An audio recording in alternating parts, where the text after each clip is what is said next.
ਸਾਰੀਆਂ ਪਾਰਟੀਆਂ ਨੇ ਪੰਜਾਬ ਨੂੰ ਲੁੱਟਣ ਦਾ ਹੀ ਕੰਮ ਕੀਤਾ, ਕਿਸੇ ਨੇ ਪੰਜਾਬ ਦਾ ਵਿਕਾਸ ਨਹੀਂ ਕੀਤਾ।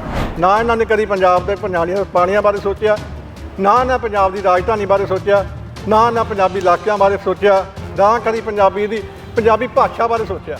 ਇਹਨਾਂ ਸਿਰਫ ਆਪਣੇ ਘਰ ਭਰੇ ਆ ਔਰ ਪੰਜਾਬ ਨੂੰ ਲੁੱਟਿਆ, ਇਹ ਤੋਂ ਵੱਧ ਕੁਝ ਨਹੀਂ ਕੀਤਾ। ਪੰਥਕ ਪੋਲਿਟਿਕਸ ਉਹ ਜਿਹੜੀ ਕਿ ਡਾਵਾਡੋਲ ਹੈ ਔਰ ਸਿੱਖਾਂ ਦੇ ਇੰਨਾ ਕੁ ਧੜੇ ਬਣ ਗਏ ਆ ਕਿ ਹੁਣ ਕਿਹੜੇ ਤੇ ਵਿਸ਼ਵਾਸ ਕਰੇ।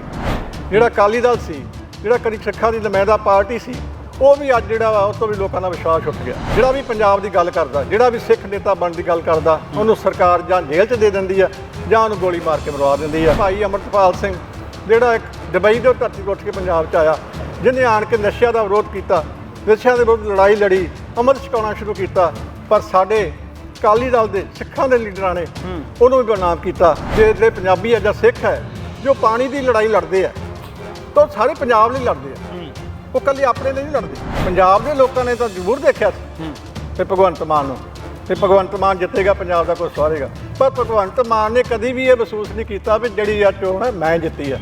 ਉਹਨੂੰ ਇਹ ਵੀ ਮੈਨੂੰ ਕਹਿੰਦੇ ਅਰਵਿੰਦ ਕੇਜਰੀਵਾਲ ਨੇ ਜਿਤਾਈ ਆ। ਅੱਜ ਪੰਜਾਬ ਦਾ 850 ਕਰੋੜ ਰੁਪਈਆ ਜਿਹੜਾ ਉਹ ਸਿਰਫ ਇਸ਼ਤਿਹਾਰਾਂ ਤੇ ਬਰਬਾਦ ਕੀਤਾ ਜਾ ਰਿਹਾ, ਸਿਰਫ ਇਸ ਕਰਕੇ ਤਾਂ ਕਿ ਆਪਣੇ ਚੈਨਲਾਂ ਤੋਂ ਜਿਹੜੇ ਆਪਣਾ ਅਖਬਾਰਾਂ ਵਾ ਉਹਨਾਂ ਤੋਂ ਆਪਣੇ ਮਨਪਸੰਦ ਦੀਆਂ ਖਬਰਾਂ ਲਾਈਆਂ ਜਾਣ। ਇਸ ਸਰਕਾਰ ਤੋਂ ਪੰਜਾਬ ਬਾਰੇ ਜਾਂ ਸਿੱਖਾਂ ਬਾਰੇ ਕੋਈ ਆਸ ਕਰਨੀ ਉਹ ਫਜ਼ੂਲ ਹੈ, ਕਿਉਂਕਿ ਇਹ ਸਿੱਖ ਹੈ ਹੀ ਨਹੀਂ, ਪੰਥਕ ਪਾਰਟੀ ਨਹੀਂ ਹੈਗੀ। ਪੰਥਕ ਪਾਰਟੀ ਨੇ ਸਿੱਖਾਂ ਵਾਸਤੇ ਨਹੀਂ ਸੋਚਿਆ, ਉਹ ਵੀ ਸਿਰਫ ਆਪਣੇ ਬਾਰੇ ਸੋਚਦੇ ਨੇ। ਉਹਦੇ ਲੀਡਰ ਵੀ ਆਪਣਾ ਘਰ ਭਰਦੇ ਨੇ। TV 84 ਦੇ ਨਾਲ ਜੁੜੇ ਹੋ, ਮੈਂ ਰਜਿੰਦਰ ਸਿੰਘ। ਜੇ ਗੱਲ ਕੀਤੀ ਜਾਵੇ ਤਾਂ ਮੌਜੂਦਾ ਸਮੇਂ ਦੇ ਵਿੱਚ ਮੈਂਬਰ ਆਫ ਪਾਰਲੀਮੈਂਟ ਦੇ ਇਲੈਕਸ਼ਨ ਨੂੰ ਲੈ ਕੇ ਪੰਜਾਬ ਦੀਆਂ ਵੱਡੀਆਂ ਸਿਆਸੀ ਧਿਰਾਂ ਦੇ ਵੱਲੋਂ ਵੱਖ-ਵੱਖ ਜਿਹੜੇ ਆਪਣੇ ਉਮੀਦਵਾਰ ਨੇ ਉਹਨਾਂ ਦਾ ਐਲਾਨ ਚੋਣ ਮੈਦਾਨ ਵਿੱਚ ਕੀਤਾ ਜਾ ਰਿਹਾ ਹੈ ਔਰ ਕਿਸ ਤਰੀਕੇ ਦੇ ਨਾਲ ਪੂਰੀ ਰੂਪਰੇਖਾ ਨੂੰ ਉਲੀਕਿਆ ਜਾ ਰਿਹਾ ਪੰਜਾਬ ਦੇ ਲੋਕਾਂ ਦੇ ਸਾਹਮਣੇ ਹੈ। ਪਰ ਪੰਜਾਬ ਦੇ ਲੋਕਾਂ ਦੀ ਅਹਿਮ ਭੂਮਿਕਾ ਰਹੀ ਹੈ ਪੰਜਾਬ ਦੀ ਪੋਲਿਟਿਕਸ ਦੇ ਵਿੱਚ, ਕਿਸ ਤਰੀਕੇ ਦੇ ਨਾਲ ਪੰਜਾਬ ਦੀ ਰਾਜਨੀਤੀ ਨੂੰ ਪ੍ਰਭਾਵਿਤ ਕਰਦੇ ਨੇ ਪੰਜਾਬ ਦੇ ਉਹ ਲੋਕ ਜਿਹੜੇ ਲੰਬੇ ਸਮੇਂ ਤੋਂ तमाम ਸਾਰੀਆਂ ਚੁਣੌਤੀਆਂ ਦੇ ਨਾਲ ਜੂਝਦੇ ਆ ਰਹੇ ਨੇ। ਇਸੇ ਨੂੰ ਲੈ ਕੇ ਫਿਰ ਤੋਂ ਵੱਡੀਆਂ ਤਿਆਰੀਆਂ ਨੇ ਔਰ ਨਵੇਂ ਉਮੀਦਵਾਰ ਨਵੀਆਂ ਪਾਰਟੀਆਂ ਦੇ ਚੋਣ ਮੈਦਾਨ ਦੇ ਵਿੱਚ ਨੇ ਤੇ ਇਸੇ ਨੂੰ ਲੈ ਕੇ तमाम ਸਾਰੇ ਜਿਹੜੇ ਸਵਾਲ ਹੈ, ਚਾਹੇ ਉਹ ਪੰਜਾਬ ਦੀ ਰਾਜਨੀਤੀ ਦੇ ਨਾਲ ਪੰਥਕ ਪੋਲਿਟਿਕਸ ਦੀ ਵੀ ਗੱਲ ਹੋਵੇ, ਤੇ ਇਸੇ ਦੇ ਉੱਪਰ ਵੱਡਾ ਤਜਰਬਾ ਰੱਖਣ ਵਾਲੇ ਬਖਸ਼ੀਸ਼ ਸਿੰਘ ਮੇਰੇ ਨਾਲ ਹਾਜ਼ਰ ਨੇ, ਉਹਨਾਂ ਦੇ ਨਾਲ ਗੱਲਬਾਤ ਕਰਾਂਗੇ। ਸਰ ਸਵਾਗਤ ਹੈ। ਸਭ ਤੋਂ ਪਹਿਲਾਂ ਮੈਂ ਮੇਰਾ ਬੜਾ ਧੰਨਵਾਦ ਕਰਦਾ ਸੈਕਟਰ ਆਪਣਾ ਚੈਨਲ 84 ਦਾ, ਜਿਨ੍ਹਾਂ ਨੇ ਮੈਨੂੰ ਇਹ ਮੌਕਾ ਦਿੱਤਾ ਆਪਣੇ ਬਿਆਨ ਤੇ ਆਪਣਾ ਵਿਚਾਰ ਦੱਸਣ ਦਾ। ਔਰ ਆਓ ਸਭ ਤੋਂ ਪਹਿਲਾਂ ਹੀ ਵਾਹਿਗੁਰੂ ਜੀ ਕਾ ਖਾਲਸਾ ਵਾਹਿਗੁਰੂ ਜੀ ਕੀ ਫਤਿਹ।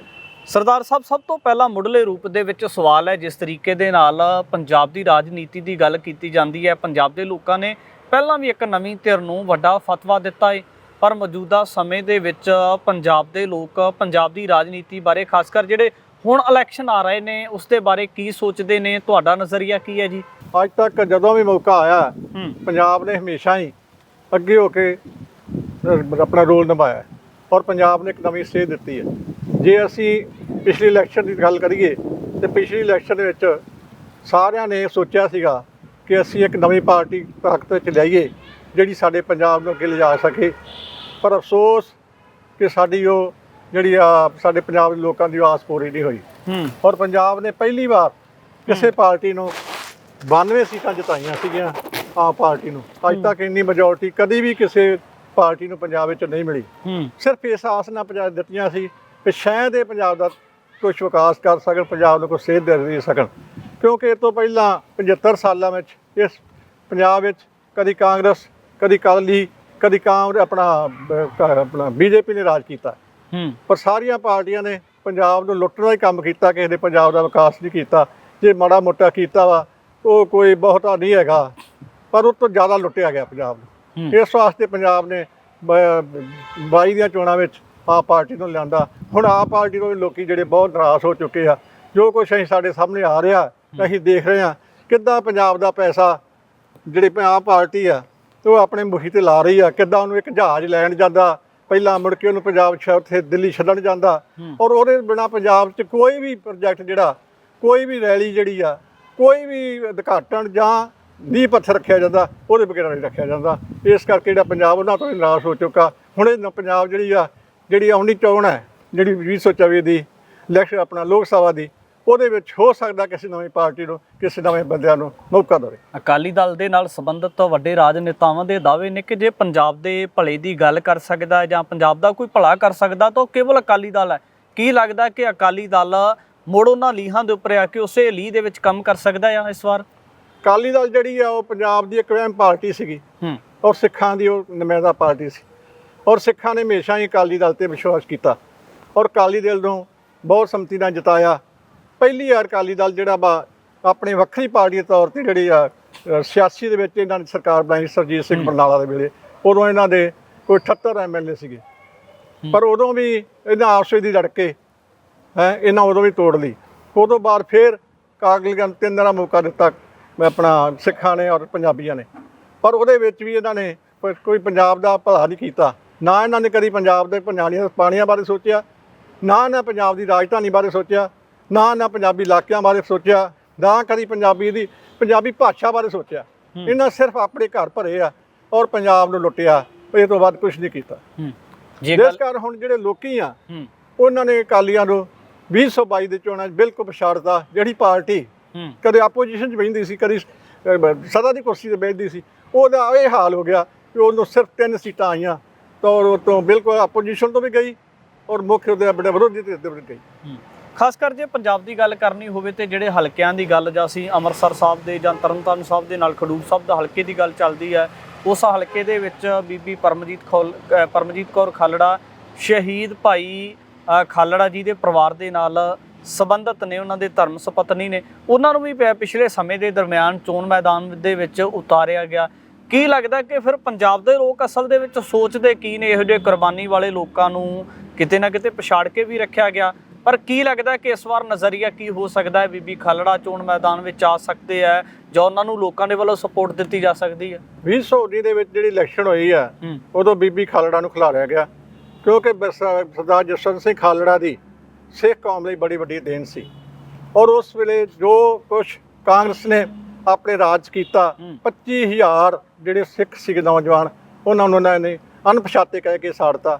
ਉਹਨਾਂ ਦੀ ਸਾਰੀ ਦੇਖਭਾਲ ਕਰਕੇ ਉਹਨਾਂ ਨੇ ਨਾਂ ਲੱਭ ਕੇ ਤੇ ਉਹਨੂੰ ਪਛਾਣ ਕੀਤੀ। ਪਰ ਉਸ ਨੂੰ ਜਿਹੜੀ ਕਾਂਗਰਸ ਸਰਕਾਰ ਸੀਗੀ ਜਾਂ KPS ਗਿੱਲ ਸੀ ਜਾਂ ਬੇਅੰਤ ਸਿੰਘ ਸੀਗਾ, ਉਹਨੂੰ ਵੀ ਲਾਸ਼ ਬਣਾਤਾ। ਉਹ ਦੂਜੀਆਂ ਲਾਸ਼ਾਂ ਦੀ ਪਛਾਣ ਕਰਦਾ ਉਹ ਖੁਦ ਲਾਸ਼ ਬਣ ਗਿਆ। ਔਰ ਫਿਰ ਉਦੋਂ ਬਾਅਦ ਸਿੱਖਾਂ ਨੂੰ ਚਾਹੀਦਾ ਸੀ, ਪੰਜਾਬੀਆਂ ਨੂੰ ਚਾਹੀਦਾ ਸੀ ਵੀ ਉਹਦੀ ਅਸੀਂ ਕਦਰ ਕਰਦੇ। ਉਹਦੀ ਕੁਰਬਾਨੀ ਨੂੰ ਦੇਖਦੇ ਹੋਏ ਬੀਬੀ ਖਾਲੜਾ ਨੂੰ ਲੜਾਈ ਕੀ ਖਡੂਰ ਸਾਹਿਬ ਲੱਗੇ ਤੋਂ, ਪਰ ਅਫਸੋਸ ਕਿ ਬੀਬੀ ਖਾਲੜਾ ਜਿਹੜੀ ਉਹ ਜਿੱਤ ਨਾ ਸਕੀ। ਅਸੀਂ ਕੁਰਬਾਨੀ ਵਾਲੇ ਬੰਦੇ ਨੂੰ ਨਕਾਰਤਾ ਤੇ ਉਹ ਬੰਦੇ ਨੂੰ ਚੋਣ ਜਿਤਾਤੀ ਜਿਹੜਾ ਕਾਂਗਰਸ ਦੀ ਪਾਰਟੀ ਦਾ, ਜਿਹਨੇ ਪੰਜਾਬ ਵਿੱਚ ਕਤਲੇਆਮ ਕੀਤਾ ਸੀ। ਔਰ ਅੱਜ ਵੀ ਜਿਹੜੀ ਕਾਂਗਰਸ ਆ ਉਹ ਪੰਜਾਬ ਵਿਰੋਧੀ ਹੈ, ਉਹ ਪੰਜਾਬ ਵਿਰੋਧੀ ਫੈਸਲੇ ਕਰਦੀ ਆ। ਹੁਣ ਜਿਹੜੀ ਆਉਣੀ ਪੋਲੀਟਿਕਸ ਹੈ, ਇਸ ਵੇਲੇ ਵੀ ਜਿਹੜੀ ਸਿੱਖਾਂ ਦੀ ਜਿਹੜੀ ਹੈ, ਖਾਸ ਕਰਕੇ ਸਿੱਖ ਪੋਲੀਟਿਕਸ, ਪੰਥਕ ਪੋਲੀਟਿਕਸ, ਉਹ ਬੜੀ ਕਿ ਡਾਵਾਡੋਲ ਹੈ। ਔਰ ਸਿੱਖਾਂ ਦੇ ਇੰਨਾ ਕਿ ਧੜੇ ਬਣ ਗਏ ਆ ਕਿ ਹੁਣ ਕਿਹੜੇ ਤੇ ਵਿਸ਼ਵਾਸ ਕਰੇ। ਜਿਹੜਾ ਅਕਾਲੀ ਦਲ ਸੀ, ਜਿਹੜਾ ਕਦੀ ਸਿੱਖਾਂ ਦੀ ਨੁਮਾਇੰਦਾ ਪਾਰਟੀ ਸੀ, ਉਹ ਵੀ ਅੱਜ ਜਿਹੜਾ ਵਾ ਉਹ ਤੋਂ ਵੀ ਲੋਕਾਂ ਦਾ ਵਿਸ਼ਵਾਸ ਉੱਠ ਗਿਆ। ਔਰ ਇਸ ਵਾਸਤੇ ਹੁਣ ਜਿਹੜਾ ਆਉਣ ਵਾਲਾ ਸਮਾਂ ਉਹ ਬੜਾ ਹੀ ਖਤਰਨਾਕ ਹੈ। ਇਸ ਵੇਲੇ ਸਿੱਖਾਂ ਜਿਹੜੇ ਮਸਲੇ ਇੰਨੇ ਵੱਧ ਗਏ ਆ ਕਿ ਜਿਹੜਾ ਵੀ ਪੰਜਾਬ ਦੀ ਗੱਲ ਕਰਦਾ, ਜਿਹੜਾ ਵੀ ਸਿੱਖ ਨੇਤਾ ਬਣਨ ਦੀ ਗੱਲ ਕਰਦਾ, ਉਹਨੂੰ ਸਰਕਾਰ ਜਾਂ ਜੇਲ੍ਹ 'ਚ ਦੇ ਦਿੰਦੀ ਆ ਜਾਂ ਉਹਨੂੰ ਗੋਲੀ ਮਾਰ ਕੇ ਮਰਵਾ ਦਿੰਦੀ ਆ। ਸਾਡੇ ਸਾਹਮਣੇ ਆ ਕਿ ਭਾਈ ਅਮਰਤਪਾਲ ਸਿੰਘ ਜਿਹੜਾ ਇੱਕ ਦੁਬਈ ਦੇ ਧਰਤੀ ਤੋਂ ਉੱਠ ਕੇ ਪੰਜਾਬ 'ਚ ਆਇਆ, ਜਿਹਨੇ ਆਣ ਕੇ ਨਸ਼ਿਆਂ ਦਾ ਵਿਰੋਧ ਕੀਤਾ, ਨਸ਼ਿਆਂ ਦੇ ਵਿਰੁੱਧ ਲੜਾਈ ਲੜੀ, ਅੰਮ੍ਰਿਤ ਛਕਾਉਣਾ ਸ਼ੁਰੂ ਕੀਤਾ। ਪਰ ਸਾਡੇ ਅਕਾਲੀ ਦਲ ਦੇ ਸਿੱਖਾਂ ਦੇ ਲੀਡਰਾਂ ਨੇ ਉਹਨੂੰ ਵੀ ਬਦਨਾਮ ਕੀਤਾ, ਉਹਨੂੰ ਵੀ ਕਦੇ ਅੱਤਵਾਦੀ, ਉਹਨੂੰ ਕਦੀ ਕੁਛ ਕਿਹਾ। ਔਰ ਇੱਥੋਂ ਤੱਕ ਕਿ ਜਿਹੜਾ ਮਜੀਠਾ, ਬ੍ਰਿਕਮਜੀਤ ਮਜੀਠਾ, ਉਹਨੇ ਕਿਹਾ ਸੀ ਵੀ ਮੈਨੂੰ 15 ਮਿੰਟ ਦੇ ਦਿਓ, ਮੈਂ ਇਹਨੂੰ ਸਿੱਧਾ ਕਰ ਦੂੰਗਾ। ਔਰ ਉਹਨਾਂ ਦੀਆਂ ਕਰਤੂਤਾਂ ਦਾ ਸਦਕਾ, ਇਹਨਾਂ ਅਕਾਲੀ ਲੀਡਰਾਂ ਦੇ ਸਦਕਾ ਅੱਜ ਉਹ ਜੇਲ੍ਹ 'ਚ ਬੈਠਾ, ਡਿਬਰੂਗੜ੍ਹ ਜੇਲ੍ਹ 'ਚ ਬੈਠਾ। ਅੱਜ ਉਹਦੀ ਜਿਹੜੀ ਆ ਰਿਹਾਈ ਦੀ ਕੋਈ ਗੱਲ ਨਹੀਂ ਹੈਗੀ। ਅੱਜ ਉਹਨੇ ਮਰਨਵਤ ਰੱਖਿਆ, ਉਹਦੇ ਸਾਥੀਆਂ ਨੇ ਮਰਨਵਤ ਰੱਖਿਆ, 10 ਦਿਨ ਹੋ ਗਏ ਆ, ਪਰ ਸਰਕਾਰ ਦੇ ਕੰਨ ਤੇ ਜੂੰ ਨਹੀਂ ਸਰਕੀ। ਉਹਦਾ ਪਰਿਵਾਰ ਜਿਹੜਾ ਵਾ ਉਹ ਵੀ ਉੱਥੇ ਆਪਣਾ ਅੰਮ੍ਰਿਤਸਰ 'ਚ ਭੁੱਖ ਹੜਤਾਲ ਤੇ ਬੈਠਾ ਆ। ਪਰ ਕਿਸੇ ਆਪਣਾ ਪੋਲੀਟਿਕ ਪਾਰਟੀ ਨੇ ਬਿਨਾਂ ਸਿਮਰਜੀਤ ਸਿੰਘ ਮਾਨ ਜਾਂ ਹੋਰ ਛੋਟੀਆਂ ਮੋਟੀਆਂ ਪਾਰਟੀਆਂ ਨੇ ਉਹਦਾ ਕੋਈ ਸਾਥ ਨਹੀਂ ਦੇ ਰਿਹਾ। ਕੀ ਲੱਗਦਾ ਕਿ ਜਿਹੜੇ ਲੋਕ ਆ ਅਸਲ ਦੇ ਵਿੱਚ ਬਹੁਤ ਗੁੰਝਲਦਾਰ ਹੋਇਆ ਕਰਦੇ ਨੇ ਤੇ ਜਿਹੜੀ ਆਪਣੀ ਮਾਰ ਹੈ ਵੋਟ ਦੇ ਨਾਲ ਮਾਰਿਆ ਕਰਦੇ, ਕੀ ਲੱਗਦਾ ਕਿ तमाम सारे धड़िਆਂ ਨੂੰ ਪਰਖਣ ਤੋਂ ਬਾਅਦ ਇਸ ਵਕਤ ਪੰਥਕ ਪੋਲਿਟਿਕਸ ਨੂੰ ਕੋਈ ਸਪੋਰਟ ਹੋ ਸਕਦੀ ਹੈ। ਜਿਹੜੇ ਪੰਥ ਦੇ ਨੌਜਵਾਨ ਨੇ ਕਿਤੇ ਨਾ ਕਿਤੇ ਉਹਨਾਂ ਦੀ ਫੋਕੀ ਆਲੋਚਨਾ ਕੀਤੀ ਹੈ, ਫਿਰ ਉਹਨਾਂ ਨੂੰ ਚਿਤਾਰੀਆਂ ਜਾ ਸਕਦੀਆਂ ਤਮਾਮ ਸਾਰੀਆਂ ਚੀਜ਼ਾਂ। ਅੱਜ ਲੋੜ ਇਹ ਹੈ ਕਿ ਸਾਰੇ ਜਿਹੜੇ ਪੰਥਕ ਧੜੇ ਇਕੱਠੇ ਹੋ ਕੇ ਇੱਕ ਵਾਰ ਫਿਰ 1999 ਨੂੰ ਦੁਹਰਾਉਣ, ਜਿਸ ਤਰ੍ਹਾਂ 1999 ਵਿੱਚ ਸਿਮਰਜੀਤ ਮਾਨ ਅਤੇ ਉਹਦੇ ਬਾਕੀ 8 ਸਾਥੀਆਂ ਨੂੰ ਜਿਤਾਇਆ ਸੀਗਾ। ਤੇ ਇਸੇ ਤਰ੍ਹਾਂ ਹੀ ਫਿਰ ਹੀ ਜਾ ਕੇ ਸਿੱਖਾਂ ਦੀ ਕੋਈ ਗੱਲ ਸੁਣ ਸਕਦਾ ਸੈਂਟਰ, ਔਰ ਫਿਰ ਸਿੱਖਾਂ ਦੀ ਕੋਈ ਗੱਲ ਬਣ ਸਕਦੀ। ਜੇ ਦੁਬਾਰਾ ਨਹੀਂ ਸਿੱਖ ਉਸ ਇਤਿਹਾਸ ਨੂੰ ਦੁਹਰਾਉਂਦੇ ਤਾਂ ਸਿੱਖਾਂ ਲਈ ਬਹੁਤ ਹੀ ਮਾੜੀ ਗੱਲ ਹੋਏਗੀ, ਬਹੁਤ ਭਿਆਨਕ ਸਮਾਂ ਆਏਗਾ। ਕਿਉਂਕਿ ਜਿਸ ਤਰ੍ਹਾਂ ਅੱਜ ਸਾਡੇ ਸਿੱਖ ਨੌਜਵਾਨਾਂ ਨੂੰ ਟਾਰਗੇਟ ਕੀਤਾ ਜਾਂਦਾ, ਨਿਸ਼ਾਨਾ ਬਣਾਇਆ ਜਾਂਦਾ, ਉਹਨਾਂ ਨੂੰ ਡਿਬੜੂਗੜ੍ਹ ਦੀਆਂ ਜੇਲ੍ਹਾਂ 'ਚ, ਪੰਜਾਬ ਦੀਆਂ ਜੇਲ੍ਹਾਂ 'ਚ ਦਿੱਤਾ ਜਾਂਦਾ, ਇਹ ਆਉਣ ਵਾਲਾ ਸਮਾਂ ਜਿਹੜਾ ਉਹਦੀ ਪੇਸ਼ ਕਰ ਰਿਹਾ ਵੀ ਕਿੰਨਾ ਭਿਆਨਕ ਹੋਏਗਾ ਜੇ ਸਿੱਖ ਪੋਲਿਟਿਕਸ ਜਾਂ ਸਿੱਖ ਇਕੱਠੇ ਹੋ ਕੇ ਆਪਣੀਆਂ 13 ਦੀਆਂ 13 ਸੀਟਾਂ ਜਿੱਤ ਕੇ ਪੰਥਕ ਜਿਹੜੇ ਅੱਗੇ ਨਹੀਂ ਲਿਆਉਂਦੇ। ਉਹਨਾਂ 'ਚ ਜਿਹੜੀ ਸਿੱਖਾਂ ਵਾਸਤੇ ਬਹੁਤ, ਔਰ ਪੰਜਾਬੀਆਂ ਵਾਸਤੇ ਵੀ ਮਾੜੀ ਗੱਲ ਹੈ। ਔਰ ਜੇ ਪੰਜਾਬ ਦੀ ਜਿਹੜੇ ਪੰਜਾਬੀ ਹੈ ਜਾਂ ਸਿੱਖ ਹੈ ਜੋ ਪਾਣੀ ਦੀ ਲੜਾਈ ਲੜਦੇ ਆ ਤਾਂ ਸਾਰੇ ਪੰਜਾਬ ਲਈ ਲੜਦੇ ਆ, ਉਹ ਇਕੱਲੇ ਆਪਣੇ ਲਈ ਨਹੀਂ ਲੜਦੇ। ਜੋ ਪਾਣੀ ਆਏਗਾ ਪੰਜਾਬ 'ਚ, ਫਸਲਾਂ ਹੋਣਗੀਆਂ, ਉਹਦੇ ਜ਼ਿਆਦਾ ਝਾੜ ਹੋਏਗਾ, ਉਹ ਜਿਹੜੀਆਂ ਫਸਲਾਂ ਵੇਚਣਗੇ ਉਹ ਆੜ੍ਹਤੀ ਦਾ ਫਾਇਦਾ ਹੋਏਗਾ, ਦੁਕਾਨਦਾਰ ਦਾ ਫਾਇਦਾ ਹੋਏਗਾ, ਉਹਦੇ ਨਾਲ ਹੀ ਖਰੀਦ ਵਧੇਗੀ। ਪਰ ਜੇ ਪਾਣੀ ਨਹੀਂ ਜਾਂਦਾ ਤਾਂ ਜਿੱਥੇ ਕਿਸਾਨ ਭੁੱਖਾ ਮਰੇਗਾ ਉੱਥੇ ਸਾਡਾ ਬਾਕੀ ਪੰਜਾਬੀ ਵੀ ਭੁੱਖਾ ਮਰੇਗਾ। ਸਰਦਾਰ ਸਾਹਿਬ, ਇਹਦੇ ਵਿੱਚ ਸਵਾਲ ਹੈ, ਜਿਸ ਤਰੀਕੇ ਦੇ ਨਾਲ ਜਦੋਂ ਅਸੀਂ ਪੁਰਾਤਨ ਰਾਜਸੀ ਧਿਰਾਂ ਦੀ ਗੱਲ ਕਰਦੇ ਹਾਂ ਤਾਂ ਕਿਤੇ ਨਾ ਕਿਤੇ ਪੰਥਕ ਮੁੱਦਿਆਂ ਨੂੰ ਉਜਾਗਰ ਕੀਤਾ ਜਾਂਦਾ ਸੀ, ਪੰਥਕ ਮੁੱਦਿਆਂ ਦੇ ਉੱਪਰ ਜਿਹੜਾ ਸੀ ਇਲੈਕਸ਼ਨ ਜਿੱਤੇ ਜਾਂਦੇ ਸਨ। ਪਰ ਮੌਜੂਦਾ ਸਮੇਂ ਦੇ ਵਿੱਚ ਜਿਹੜੀ ਸੱਤਾ ਧਿਰ ਪੰਜਾਬ ਦੇ ਅੰਦਰ ਰਾਜ ਕਰ ਰਹੀ ਹੈ, ਉਹਨਾਂ ਦੇ ਵੱਲੋਂ ਕੋਈ ਵੀ ਅਜਿਹਾ ਪੰਥਕ ਮੁੱਦਾ ਨਹੀਂ ਹੈ, ਤੇ ਸਗੋਂ ਜਿਹੜੇ ਪੰਥ ਦੀ ਪੰਜਾਬ ਦੀ ਆਵਾਜ਼ ਨੂੰ ਬੁਲੰਦ ਕਰਨ ਵਾਲੇ ਉਹਨਾਂ ਦੇ ਉੱਪਰ NSA ਲਾਤਾ। ਅੰਮ੍ਰਿਤਸਰ ਦੇ ਵਿੱਚ ਦੇਖ ਸਕਦੇ ਹਾਂ ਕਿ ਲਗਾਤਾਰ ਕਿੰਨੇ ਦਿਨਾਂ ਤੋਂ ਭੁੱਖ ਹੜਤਾਲ ਤੇ ਪੀੜਤ ਪਰਿਵਾਰ ਬੈਠੇ ਹੋਏ ਨੇ। ਫਿਰ ਨਾ ਤਮਾਮ ਸਾਰੀਆਂ ਚੀਜ਼ਾਂ ਦੀ ਸੱਤਾ ਧਿਰ ਦੇ ਵੱਲੋਂ ਪ੍ਰਵਾਹ ਕਿਉਂ ਨਹੀਂ ਕੀਤੀ ਜਾ ਰਹੀ? ਦੇਖੋ ਜੀ, ਜਿੱਥੋਂ ਤੱਕ ਜਿਹੜੀ ਮੌਜੂਦਾ ਸਰਕਾਰ ਹੈ ਪੰਥਕ ਹੈ ਹੀ ਨਹੀਂ, ਇਹਦਾ ਪੰਥ ਨਾਲ ਕੋਈ ਸੰਬੰਧ ਹੀ ਨਹੀਂ। ਇਹਦੀ ਜਿਹੜੀ ਡੋਰ ਹੈ ਉਹ ਦਿੱਲੀ ਤੋਂ ਚੱਲਦੀ ਹੈ, ਔਰ ਜੋ ਦਿੱਲੀ ਦਾ ਜਿਹੜਾ ਇਹਨਾਂ ਦਾ ਮੁਖੀ ਹੈ ਅਰਵਿੰਦ ਕੇਜਰੀਵਾਲ, ਉਹ ਤੇ ਦੋਸ਼ ਲੱਗਦੇ ਆ ਵੀ ਉਹ RSS ਦਾ ਨੁਮਾਇੰਦਾ। ਇਸ ਵਾਸਤੇ ਇਹਦੇ ਤੋਂ ਆਸ ਰੱਖਣੀ ਵੀ ਸਿੱਖਾਂ ਦੀ ਗੱਲ ਕਰੂ ਜਾਂ ਪੰਜਾਬ ਦੀ ਗੱਲ ਕਰੂ ਤਾਂ ਉਹ ਜਿਹੜੀ ਆ ਬੇਫਜ਼ੂਲੀ ਹੈ। ਪੰਜਾਬ ਦੇ ਲੋਕਾਂ ਨੇ ਅਰਵਿੰਦ ਕੇਜਰੀਵਾਲ ਨੂੰ ਨਹੀਂ ਸੀ ਚੁਣਿਆ। ਪੰਜਾਬ ਦੇ ਲੋਕਾਂ ਨੇ ਪੰਜਾਬ ਦੇ ਮੁੱਖ ਮੰਤਰੀ ਭਗਵੰਤ ਮਾਨ ਦੀ ਸ਼ਖਸੀਅਤ ਵੱਲੇ ਦੇਖਿਆ ਸੀ ਕਿ ਪੰਜਾਬ ਦੇ ਮੁੱਦਿਆਂ ਦੀ ਗੱਲ ਹੁੰਦੀ ਆ। ਪੰਜਾਬ ਦੇ ਲੋਕਾਂ ਨੇ ਤਾਂ ਜ਼ਰੂਰ ਦੇਖਿਆ ਸੀ ਤੇ ਭਗਵੰਤ ਮਾਨ ਨੂੰ, ਤੇ ਭਗਵੰਤ ਮਾਨ ਜਿੱਤੇਗਾ ਪੰਜਾਬ ਦਾ ਕੋਈ ਸਵਾਰੇਗਾ। ਪਰ ਭਗਵੰਤ ਮਾਨ ਨੇ ਕਦੀ ਵੀ ਇਹ ਮਹਿਸੂਸ ਨਹੀਂ ਕੀਤਾ ਵੀ ਜਿਹੜੀ ਆ ਚੋਣ ਹੈ ਮੈਂ ਜਿੱਤੀ ਆ।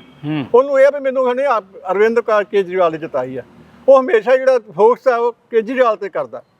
ਸਾਡਾ ਜਿਹੜਾ ਜਹਾਜ਼ ਹੈ, ਇੱਕ ਜਹਾਜ਼ ਤਾਂ ਅਸੀਂ ਕੇਜਰੀਵਾਲ ਨੂੰ ਦਿੱਤਾ ਹੋਇਆ ਜਿਹੜੀ ਮੌਜੂਦਾ ਸਰਕਾਰ ਹੈ। ਕਦੀ ਉਹ ਜਹਾਜ਼ ਨੂੰ ਲੈ ਕੇ ਆਉਂਦਾ, ਕਦੀ ਉਹਨੂੰ ਛੱਡ ਕੇ ਆਉਂਦਾ।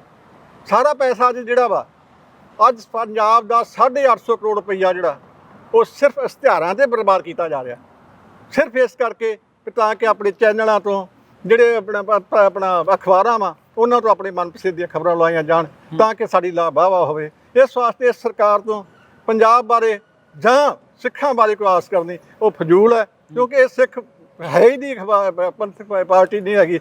ਪੰਥਕ ਪਾਰਟੀ ਨੇ ਸਿੱਖਾਂ ਵਾਸਤੇ ਨਹੀਂ ਸੋਚਿਆ, ਉਹ ਵੀ ਸਿਰਫ ਆਪਣੇ ਬਾਰੇ ਸੋਚਦੀ ਰਹੀ। ਉਹਦੇ ਲੀਡਰ ਵੀ ਆਪਣਾ ਘਰ ਭਰਦੇ ਰਹੇ। ਉਹਨਾਂ ਵੀ ਕਦੀ ਜਦੋਂ ਵੀ ਸਰਕਾਰ 'ਚ ਆਏ ਉਹਨਾਂ ਕਦੀ ਪੰਜਾਬ ਬਾਰੇ ਗੱਲ ਹੀ ਨਹੀਂ ਕੀਤੀ, ਨਾ ਕਦੀ ਪੰਜਾਬ ਦੀ ਪਾਣੀਆਂ ਦੀ ਗੱਲ ਕੀਤੀ, ਨਾ ਕਦੀ ਪੰਜਾਬ ਦੀ ਭਾਸ਼ਾ ਦੀ ਗੱਲ ਕੀਤੀ, ਨਾ ਕਦੀ ਪੰਜਾਬ ਦੀ ਚੰਡੀਗੜ੍ਹ ਦੀ ਕੀਤੀ। ਉਹ ਸਿਰਫ ਇੱਕ ਆਪਣੇ ਆਪ ਨੂੰ ਰਾਸ਼ਟਰਵਾਦੀ ਖਵਾਉਣ ਵਾਸਤੇ ਉਹ ਹਮੇਸ਼ਾ ਹੀ ਕੇਂਦਰ ਦੇ ਇਸ਼ਾਰਿਆਂ 'ਤੇ ਚੱਲਦੇ ਰਹੇ। ਔਰ ਅੱਜ ਵੀ ਉਹ ਜਿਹੜੇ ਪੰਥਕ ਲੀਡਰ ਜਿਹੜੇ ਆਪਣੇ ਆਪ ਨੂੰ ਘੁੰਮਦੇ ਆ, ਜੇ ਕੱਲ੍ਹ ਨੂੰ ਬਣ ਗਏ ਤਾਂ ਉਹਨਾਂ ਫਿਰ ਵੀ ਪੰਜਾਬ ਦੀ ਗੱਲ ਨਹੀਂ ਕਰਨੀ, ਉਹ ਫਿਰ ਵੀ ਜਿਹੜੀ ਆ ਉਹ ਰਾਸ਼ਟਰੀ ਗੱਲ ਕਰਕੇ ਆਪਣੇ ਕੇਂਦਰੀ ਨਿਗਰਾਨ ਨੂੰ ਖੁਸ਼ ਕਰਨਗੇ। ਜਿਸ ਤਰ੍ਹਾਂ ਇੱਕ ਜਿਹੜਾ ਹੁਣ ਭਗਵੰਤ ਸਿੰਘ ਮਾਨ ਹੈ ਉਹ ਆਪਣੇ ਕੇਜਰੀਵਾਲ ਨੂੰ ਖੁਸ਼ ਕਰਨ 'ਚ ਲੱਗਾ, ਉਹਦਾ ਪੰਜਾਬ ਨਾਲ ਕੋਈ ਲੈਣਾ ਦੇਣਾ ਨਹੀਂ। ਇਲੈਕਸ਼ਨ ਦੇ ਮੱਦੇਨਜ਼ਰ ਕੀ ਲੱਗਦਾ ਕਿ ਪੰਜਾਬ ਦੇ ਲੋਕਾਂ ਦੇ ਵੱਲੋਂ ਅਸਲ ਦੇ ਵਿੱਚ ਕਿਹੜੇ ਪੈਂਤੜੇ ਉਲੀਕਣ ਦੀ ਲੋੜ ਜਾਪਦੀ ਹੈ ਤੁਹਾਨੂੰ ਕਿ ਪੰਜਾਬ ਦੇ ਲੋਕਾਂ ਨੂੰ ਇਹਨਾਂ ਤਮਾਮ ਸਾਰੀਆਂ ਚੀਜ਼ਾਂ ਦੇ ਉੱਪਰ ਗੌਰ ਕਰਨ ਦੀ ਲੋੜ ਆ? ਆ ਜਿਹੜਾ ਪੰਜਾਬ ਹੈ ਉਹ ਜਿੱਥੇ ਪਹਿਲਾਂ ਖੜਾ ਸੀ ਅੱਜ ਉੱਥੇ ਫਿਰ ਖੜਾ ਹੋਇਆ। ਪੰਜਾਬ ਦੀ ਪਹਿਲਾਂ ਵੀ ਪੰਜਾਬ ਦੀ ਕੋਈ ਰਾਜਧਾਨੀ, ਅੱਜ ਤੋਂ ਦੇਖੋ 66 ਸਾਲ ਹੋ ਗਏ ਅੱਜ ਪੰਜਾਬ ਬਣਿਆ ਕੋਈ ਰਾਜਧਾਨੀ ਨਹੀਂ। ਅੱਜ ਪੰਜਾਬੀ ਜਿਹੜੀ ਭਾਸ਼ਾ ਪੰਜਾਬੀ ਹੈ ਅੱਜ ਉਹਨੂੰ ਕੋਈ ਪੁੱਛਦਾ ਸੀ ਨਹੀਂ। ਅੱਜ ਪੰਜਾਬ ਦੇ ਵਿੱਚ ਜਿਹੜੀ ਹੈ ਉਹ ਦੂਜੇ ਸਟੇਟਾਂ ਦੇ ਮੁੰਡੇ ਭਰਤੀ ਹੋ ਰਹੇ ਆ, ਸਾਡੇ ਪੰਜਾਬ ਦੇ ਬੱਚੇ ਜਿਹੜੇ ਆ ਉਹ ਵਿਦੇਸ਼ਾਂ ਨੂੰ ਭੱਜ ਰਹੇ। ਅੱਜ ਪੰਜਾਬ ਦੇ ਵਿੱਚੋਂ ਹਰ ਸਾਲ ਕੋਈ 27,000 ਕਰੋੜ ਰੁਪਈਆ ਜਿਹੜਾ ਵਿਦੇਸ਼ਾਂ ਨੂੰ ਜਾ ਰਿਹਾ, ਉਹਦੇ ਨਾਲ ਜਵਾਨੀ ਜਾ ਰਹੀ ਹੈ। ਜਿਹੜੀ ਜਵਾਨੀ ਹੈ ਉਹ ਦੇਸ਼ ਦੀ ਦੌਲਤ ਹੁੰਦੀ ਹੈ, ਇੱਕ ਵੱਡੀ ਜਾਇਦਾਦ ਹੁੰਦੀ ਆ। ਅੱਜ ਜਦੋਂ ਸਾਡੇ ਕੋਲ ਜਵਾਨੀ ਨਹੀਂ ਰਹੀ, ਸਾਡੀ ਜਵਾਨੀ ਬਾਹਰ ਭੱਜੀ ਜਾਂਦੀ ਹੈ ਤੇ ਸਾਡਾ ਪੰਜਾਬ ਕਿੱਧਰ ਤਰੱਕੀ ਕਰੂਗਾ। ਕੋਈ ਵੀ ਜਿਹੜੀ ਪਾਰਟੀ ਉਹ ਸੋਚਣ ਨੂੰ ਤਿਆਰ ਨਹੀਂ, ਉਹ ਸਿਰਫ ਵੋਟਾਂ ਵਾਸਤੇ ਆਪਣੇ ਉਸੇ ਨੂੰ ਅੱਗੇ ਲੱਥਦੀ ਆ। ਇਸ ਵਾਸਤੇ ਅਕਾਲੀ ਦਲ ਨੂੰ, ਸਿੱਖਾਂ ਨੂੰ ਚਾਹੀਦਾ, ਸਿੱਖ ਪੰਥਕ ਪਾਰਟੀਆਂ ਨੂੰ ਚਾਹੀਦਾ ਕਿ ਉਹ ਅਕਾਲੀ ਦਲ ਦਾ ਜਿਹੜਾ ਪਹਿਲਾ ਏਜੰਡਾ ਸੀ, ਪੰਥਕ ਏਜੰਡਾ ਸੀ ਜਾਂ ਪੰਜਾਬ ਦੀਆਂ ਮੰਗਾਂ ਸੀ, ਉਹਨਾਂ ਨੂੰ ਲੈ ਕੇ ਚੱਲੇ ਤਾਂ ਹੀ ਪੰਜਾਬ ਦਾ ਭਲਾ ਹੋ ਸਕਦਾ। ਜੇ ਉਹ ਪੰਜਾਬ ਦੇ ਗੱਲ ਨਹੀਂ ਕਰਦੇ, ਜੇ ਅੱਜ ਅਕਾਲੀ ਦਲ ਦਾ ਇਹ ਹਾਲ ਹੋਇਆ ਤਾਂ ਇਸੇ ਕਰਕੇ ਹੋਇਆ ਕਿ ਉਹ ਪੰਥਕ ਏਜੰਡਾ ਛੱਡ ਕੇ ਸਿਰਫ ਉਹਨਾਂ ਨੇ ਆਪਣਾ ਪਰਸਨਲ ਏਜੰਡਾ ਹੀ ਅੱਗੇ ਰੱਖਿਆ, ਉਹਨਾਂ ਪੰਜਾਬ ਦਾ ਏਜੰਡਾ ਨਹੀਂ ਛੱਡਤਾ। ਇਸ ਕਰਕੇ ਅੱਜ ਜਿਹੜਾ ਸਿੱਖਾਂ ਦਾ ਉਹ ਪੰਜਾਬ ਦਾ ਇਹ ਹਾਲ ਹੋਇਆ।